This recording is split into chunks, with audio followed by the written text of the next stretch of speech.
Hello, I'm in a 2015 Toyota Highlander, and today I'm going to show you to refill your windshield wiper fluid.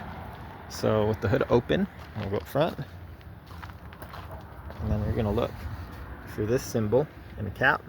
This symbol is always your windshield wiper fluid, and it'll just feed down into your storage reservoir.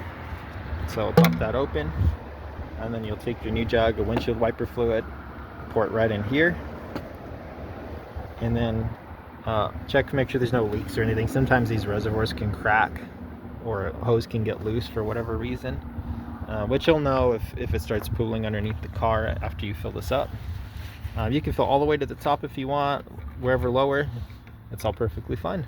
But when you're done, close that back up, pop it shut, and that's it. I hope that's helpful and hope you have a wonderful day.